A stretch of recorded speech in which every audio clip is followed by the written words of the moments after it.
Mahalo for staying with us, and mahalo to the Hawaiian Council for the 2025 Native Hawaiian Convention. Here to recap all of the great experiences are Na Kumu, Mehanaokala, Hind, and Hinaleimoana Wong-Kalu. Aloha kako. Aloha. Are we fully recovered? Let's be honest.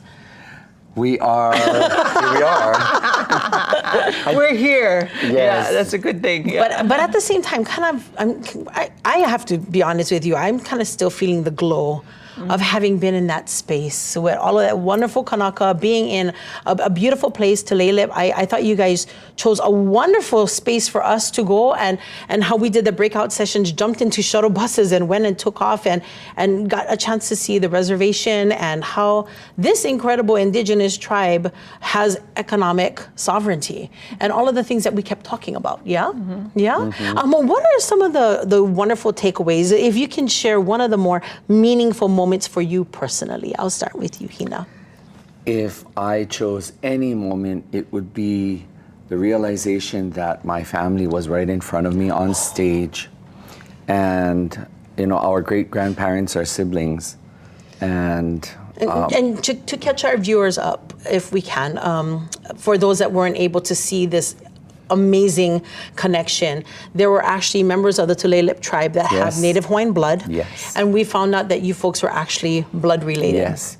It was my cousin Denise Koa who called me the week before going and said, "Cousin, come pick up a lei that I have. You're to take it to the eldest living family member of the Kona family, because the Kona family is rightfully the Pali family." And so there I was waiting on the side. And it was our board president, Michelle Kauhane, who said, "Did you hear them? There's your family right there, the one you're looking for."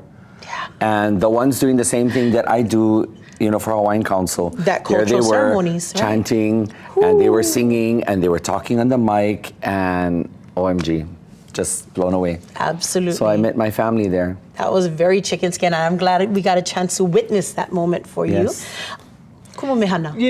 Overall, I think everybody's most impactful moment, I think everybody can agree that there was one moment when the start of the video, the opening ceremonies video, that really captured everybody to see kanaka all throughout the continental U.S., throughout Mokuhonu, that were on the screen. Some people saw themselves on the screen, but I got so much feedback about how those that were born or raised away from Hawaii, as soon as they saw it, they had feelings stir up inside of them that they couldn't make sense of at that time. They kind of needed some time to ingest all of that. It was so powerful.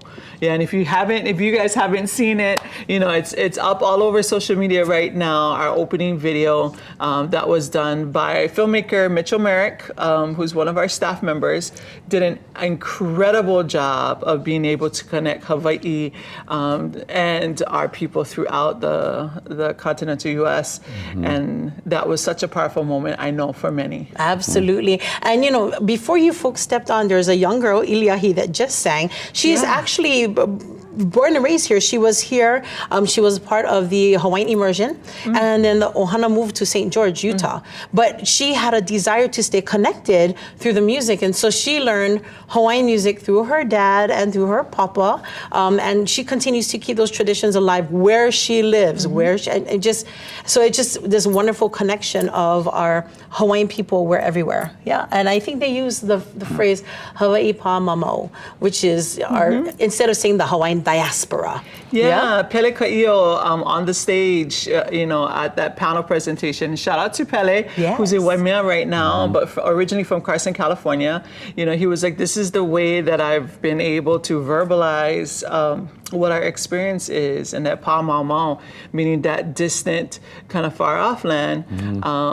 It's also been said by scholars and that have called it Hawaii imiloa. That when Hawaiians leave Hawaii, they're not abandoning the homeland. They're out there seeking and sharing their excellence, and also seeking that from around the world, and come and bring that knowledge home. And that's what Pele did. And Hawaii pa mau mau. Well, a very big mahalo to Hawaiian Council for giving us that opportunity. Mahalo to Kuhio Lewis in his vision. And I guess now the question is, now what?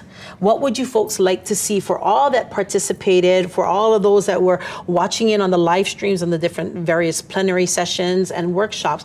What would you like us to do with this knowledge now that we've come together and now we've all dispersed? What happens now? I would like our people to always remember the piko, the motherland, the homeland. I want our people to honor and uplift Hawaii as our main land of kanaka. And no matter how far they go, I want them to remember the way home. And for those who can and are willing, come home and help us to reinstate our rightful place back here at home. We can do it. I love that. You know, Mehana, we have maybe about 30 seconds. How can people continue to stay engaged with the Hawaiian Council? Yeah, jump on our social media, since everybody's active on social media at Hawaiian Council, and also our website. Sign up to get our newsletters and stay on our email list, because we're constantly sending out information, resources, opportunities to connect here in Hawaii. Become a member. And also become a member of the Hawaiian Council, and you will get the download of information and opportunities, again, to connect. My ka'i, I love that. Kumu Mehana, Kumu Hina of the Hawaiian Council, mahalo nui for your time. Mahalo. Go out and Mahalo, doing mahalo. more good things and watch that OEVA. I promise you, a lot of work.